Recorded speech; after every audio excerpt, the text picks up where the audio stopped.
Elijah Stokes was 39 years old and 22 hours out of a surgery that had reconstructed his left shoulder in 3 places when his wife set her overnight bag on the hospital room floor. Anne told him she was done.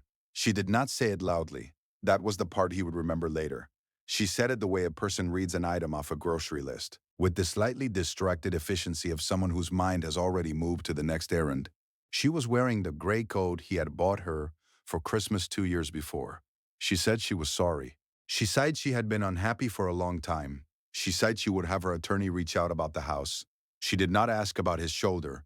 He had been conscious for 4 hours. The left side of his body was held together with 6 screws, a titanium plate, and enough hospital-grade analgesic to keep the worst of it at a low manageable roar. He was a pipe fitter by trade. Union, $32 an hour. The kind of man who knew exactly what it cost to hold a building's internal systems together because he had done it for 16 years. He drove a Ford F-150 with 140,000 meals and brought his lunch to work in a cooler his mother had given him.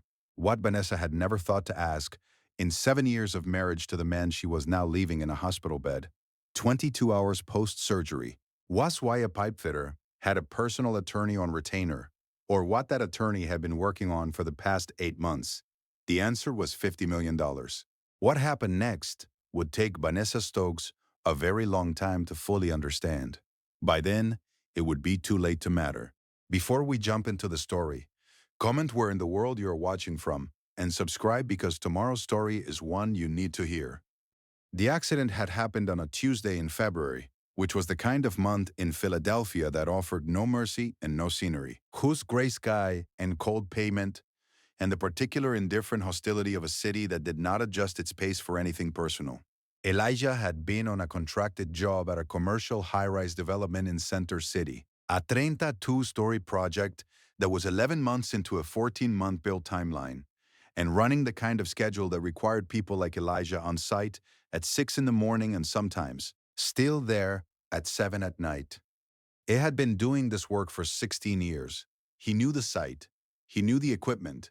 He knew which supervisors ran tight crews and which ones let corners get soft toward the end of a push. He had filed 3 safety reports in 4 months on this particular site, documented, submitted through the union portal, acknowledged in writing by 2 separate project managers, and not acted on in any material way. The third report, filed 9 days before the accident, had specifically flagged the scaffolding system on the east elevation for load distribution irregularities. He thought about that report sometimes in the weeks that followed, lying flat in the recliner chair in his living room, with his left arm in a sling and the television on low, and his mother Dolores, moving quietly through the kitchen. She had come up from Virginia Beach the day after the accident and had not left. She brought her own pots. She cooked the way she always had, by feel and by patience. And in the mornings, the smell of it reached him before he was fully awake. His grandmother had used to say that the body remembered what the mind tried to forget. He understood that better now. His shoulder remembered everything. He had met Vanessa at a wedding, his cousin Terence's, out in Cherry Hill, New Jersey, on a September evening that was still warm enough to keep the doors of the venue open to the courtyard. She had been a bridesmaid, laughing with another woman near the bar. And when she laughed, she did it with her whole body in a way that he had found immediately genuine.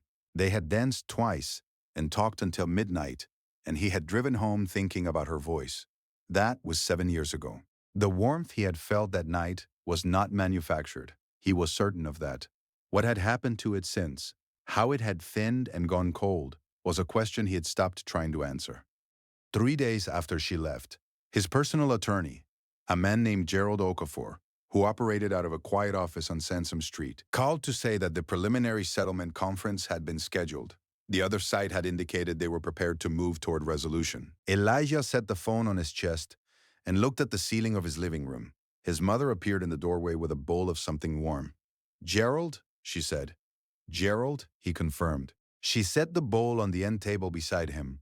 She sat down across from him in the chair she had claimed as her own over the past 10 days. She folded her hands and looked at him with the specific directness of a woman who had raised a son alone and was not frightened by difficult information. "How much?" she said. He told her. She was quiet for a long time. Then she said, "Your grandmother always said that God had a sense of timing." She did say that, he agreed. His mother looked at the window. Outside, the February sky was doing its usual nothing. Your wife doesn't know, she said. It was not a question. She left before Gerald and I had the conversation, Elijah said, and I haven't spoken to her since. His mother nodded slowly. She picked up her own bowl from the side table, the one she had carried from the kitchen before sitting down. And she ate with the measured calm of a woman who had decided not to say the several things she was clearly thinking. Outside, a car passed on the wet street. Inside, the house held its quiet. It had a great deal to think about.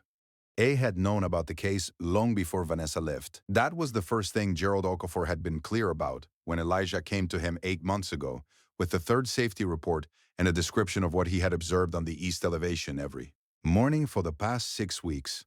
The sag in the scaffolding's load platform, the hairline fracture in the anchor bracket that 2 workers had separately mentioned and neither had formally documented. Gerald had listened for 40 minutes without taking a single note, which Elijah had initially mistaken for disinterest and which turned out to be how Gerald operated when he was building something in his head. You have 3 formally submitted safety reports, Gerald had said finally, through the union portal, acknowledged in writing by the site manager and the project safety coordinator, and no corrective action, none that I could verify. Gerald had leaned back in his chair.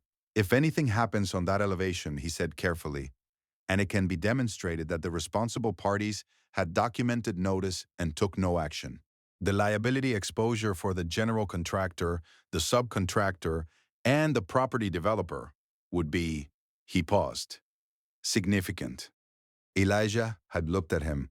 I'm trying to prevent anything from happening. I know, Gerald said, but I want you to understand what the documentation you've already created represents. He paused again. In case prevention isn't possible. Prevención had not been possible. 9 days later, the anchor bracket on the east elevation failed during a morning shift, and Elijah had gone down with the scaffolding platform, 12 feet, left side first, into a steel brace that the safety report had also flagged. He did not lose consciousness immediately, which was the part he had not anticipated. He lay on the concrete apron of the building and was aware of everything around him with a terrible precision. The sound of other workers moving toward him, the cold of the surface beneath him, the particular quality of the morning light over the city, very clear and very still. Ed thought about the safety report. He thought about Dolores. He thought about the distance between what he had done to try to prevent this and where he was now. Ed did not think about Vanessa.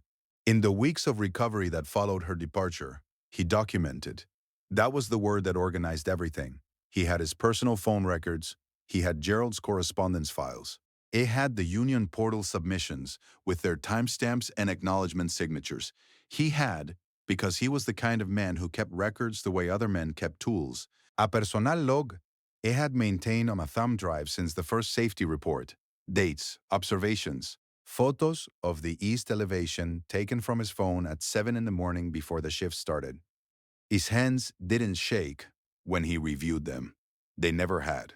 Gerald came to the house on a Thursday in the 3rd week of February. He sat at the kitchen table with Dolores present, at her own insistence, and walked Elijah through what the opposing counsel had communicated in the preliminary conference. The general contractor's insurer had retained a large firm. They were prepared to contest liability, but their internal assessment, Gerald had a contact. Blasted their exposure at considerably more than they wanted to take to a jury, given the paper trail Elijah had generated. Define considerably, Elijah said. Gerald named a range. The lower end of the range was $32 million. The upper end was $58 million. Dolores set her coffee mug down on the table with a quiet, definitive sound. 8 months of safety documentation from a union worker who followed every correct protocol and was injured on equipment he specifically flagged in writing, Gerald said. He was not gloating. A was reporting. A jury in this city, seeing that paper trail, would not be kind to a developer who ignored it. He paused. They know that. Their offer will reflect it. Elijah looked at the table. He thought about the third report. He thought about the cost of holding a building together, what it actually cost in precision and patience and time to do that work correctly. He thought about what happened when someone decided that precision cost too much. What do I need to do? He said. Rest your shoulder, Gerald said. Let me work. 3 days later, on a Sunday afternoon, when Dolores had gone to church, a man named Harold Sykes came to the house. Harold was 65 and had been the Union Hall steward for Local 690 for 22 years. A wide, deliberate man who moved like someone who had been in no hurry since roughly 1998 and intended to keep it that way. He and Elijah had known each other for 14 of those years. Harold had been the one to tell Elijah, back when he was 25 and new to the trade, that the most important thing a union man could do on any job was to write it down. Everything. Every date, every observation, every verbal instruction that someone hoped would stay verbal. Elisha had listened. He had kept the habit. The thumb drive upstairs was the evidence of that. Harold sat at the kitchen table with a folder of his own. He had been building a parallel record since the accident. The union's incident report. The OSHA complaint Harold had filed on Elijah's behalf 2 days after the fall. The statements from 2 other workers on the East Elevation crew who had separately observed the anchor bracket condition. One of those workers, a man named Dennis, who had been with Local 690 for 8 years, had already given a sworn statement to Gerald's office. Dennis saw the hairline fracture 4 days before you went down, Harold said. He told the site manager verbally, nothing in writing because he didn't know to put it in writing. He paused. He knows now. Elijah looked at the folder. He's willing to testify. A is. Harold folded his hands on the table. He's got a wife and 2 kids in Frankfurt. Elijah. He's not comfortable, but he said, and I want to make sure you hear this exactly. Aside, he's not going to let them turn your documentation into a paperwork dispute while the man who saw it with his own eyes stays quiet. Harold paused again. He's doing the right thing. Elijah was quiet for a moment. Outside, the street was still, the February afternoon going gray at 4 o'clock the way it did. Tell him I said thank you, he said. Tell him that means something. Harold nodded.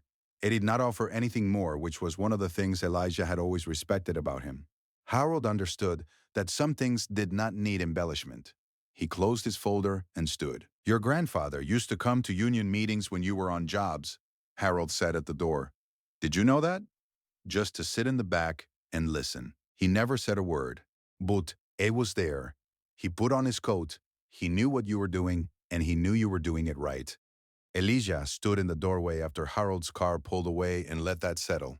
Each settled the way things settle when they have been true for a long time, and you are only now in a position to feel the weight of them. He made one call that afternoon, from the recliner, while Dolores was in the kitchen. He called his cousin Terrence, the same cousin whose wedding 7 years ago he had met Vanessa at, and he said 2 sentences. The case is moving. Don't say anything to anyone in the family yet. Terrence asked no questions. That was one of the things Elijah had always valued about him. He went back to resting his shoulder. Gerald went back to work. 2 nights later, Vanessa called. He watched the phone light up on the side table with her name and waited for it to stop. She did not leave a voicemail. She never had been someone who left voicemails, which he registered as one more detail in a long ledger of things he had observed and noted and never said aloud. When the screen went dark, he looked at the ceiling for a moment, then at the television, then at the window where the street lamp made a yellow circle on the curtain. He felt nothing in particular about it. That surprised him less than it once would have. Real power operated in quiet rooms. He had learned that. He was learning it still. The settlement conference was held in late March, in a conference room in the law firm on Market Street, with a long table and a view of the street below. Elijah wore a dark coat and kept his arm in the sling at Gerald's recommendation. Not for sympathy, Gerald had said, but because his shoulder was still in a sling and there was no reason to obscure that fact. He sat on one side of the table with Gerald and a second attorney, a woman named Beverly Cross, who specialized in catastrophic injury and had been brought in for the final negotiation phase. She was direct in a way that did not require volume. The other side had 4 people. Elijah did not know any of their names. He did not need to. The number that came across the table in the first formal offer was $31 million. Beverly Cross did not respond for 11 seconds, which Elijah counted, and then she said, "We've reviewed your client's internal safety assessment memo dated January 9th, in which your own safety officer characterized the East Elevation scaffolding as." She looked down at a single sheet, a Category 3 risk requiring immediate remediation. She slid a copy across the table. That memo was not disclosed in the initial document production.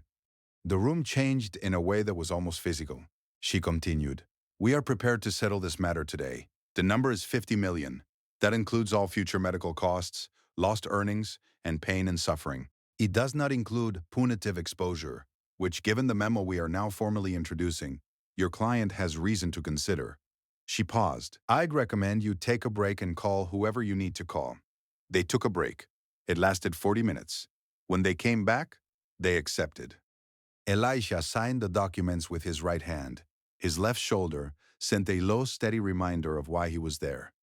He signed everything Gerald placed in front of him, methodically, without ceremony. And when the last signature was on the last page, he straightened in his chair and looked at nothing in particular for a moment. Beverly Cross put her pen in her jacket pocket. Gerald said his name once, quietly. "You did this," Gerald said. "The safety reports, the photos, the log. Without the documentation you built over those 8 months, we have a very different conversation." Elisha looked at him. "I was trying to keep someone from getting hurt." "I know," Gerald said. "And the fact that you were doing it the right way, for the right reasons, is exactly why it held up." He paused. "That matters." Elisha nodded. He stood, slowly, his shoulder accommodating the movement with the grudging compliance it had been offering since the surgery. He buttoned his coat with his right hand. He picked up his copy of the signed documents. He walked out of the conference room and down the elevator and onto Market Street, where the March air was still cold, but had the particular quality of something about to change.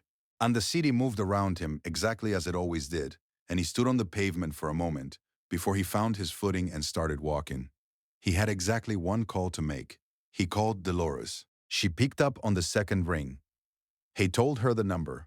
She did not say anything for a long time. When she spoke, her voice was steady in the way of a woman who had decided somewhere in her life that she would not be moved by money but could still be moved by justice. "Come home," she said. "I made something." 11 months had passed like water. The house in West Philadelphia, the one with the refinished hardwood floors he had laid during the first summer of his recovery. On his knees for 3 weeks with his arm out of the sling, by 2 weeks more than the doctor had approved, was fully his now, restructured and quiet, and organized around the rhythms of a man who had time and chose carefully what to do with it. He had planted a garden in the narrow side yard that spring. Nothing elaborate. Tomatoes and peppers and a dwarf fig tree his mother had shipped from Virginia Beach in a clay pot with a note taped to the lid that said simply, "Plant this where it will get morning sun." He had planted it where it would get morning sun. He had retired from the trade. Not dramatically, not with any announcement, simply with the recognition that his shoulder would never be what it had been and that he did not need it to be. He had used a portion of the settlement to establish a construction safety consultancy. Not large, 3 employees, based out of an office in West Philadelphia, 2 blocks from the house. That contracted with union organizations and smaller developers to audit site safety protocols before projects went vertical. He had named it after the street where the accident happened. He thought there was something honest in that. A woman named Renata worked in his office. She was a structural safety engineer who had reached out through a mutual contact in the union in July. Quiet and methodical and possessed of the particular professional credibility that came from knowing the difference between a regulation and a standard. She had started as a contractor. She had, over the months that followed, become present in his life in the specific way of someone who did not require explanation and did not offer performance, simply showed up, consistently, with good questions and a calm that matched his own. He had not rushed anything. She had not asked him to. A heard about Vanessa through her sister Paulette, who was one of the few people from that chapter of his life who had remained in occasional contact without agenda. She had mentioned it in passing, the way people mention weather, on a phone call in the fall. Vanessa had learned about the settlement 6 weeks after she left, through a mutual friend who had seen a brief item in a legal industry newsletter about a significant injury settlement involving a Philadelphia union worker. She had called Gerald Okafor's office. Gerald had confirmed nothing. She had, according to Paulette, attempted to reach Elijah twice by phone.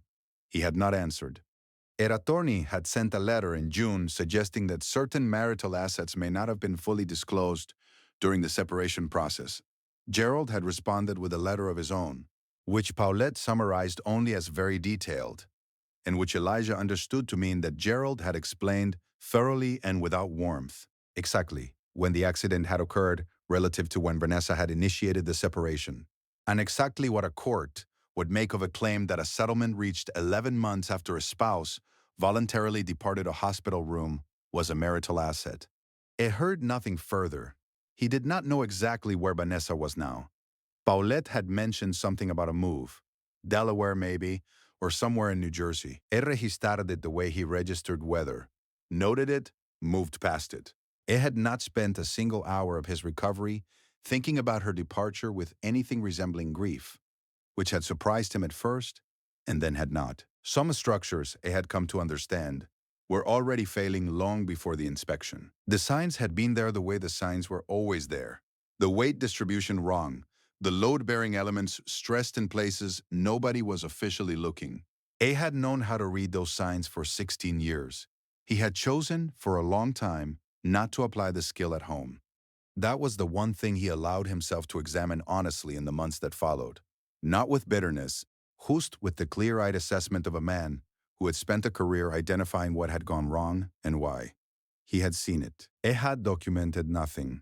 That was the difference between the job site and the marriage. On the job site, he had filed the reports. At home, he had stayed quiet and hoped the structure would hold. It had not held, and when it fell, he had been lying on the concrete apron of it, watching the light. On a Sunday morning in January, Elisha sat on the back steps of the West Philadelphia house with his coffee and looked at the garden in its winter state. The fig tree bare but rooted, the beds tamped down and covered for the cold, the whole thing patient and still in waiting for what it knew was coming. His shoulder ached the way it always did in January, a deep, consistent reminder that had become, over the months, less like an injury and more like a feature of the landscape. Something to account for, not something to fight. He thought about the safety reports. He thought about the morning of the accident, the clarity of the light, the cold of the concrete, the particular quality of knowing you had done everything correctly and been hurt anyway, and choosing to hold on to the documentation instead of the bitterness. He thought about Dolores in the kitchen, the sound of her moving through a house like she owned it, which she did now in every way that mattered. He thought about Renata's voice on the phone the night before, unhurried and certain in the way of someone who had decided she was exactly where she meant to be. He had rebuilt everything worth keeping. He was free. He was solvent. He was unbothered. I hope you enjoyed that one. Be sure to like the video and subscribe so you don't miss the next story. I've picked out 2 more for you that I think you'll really like.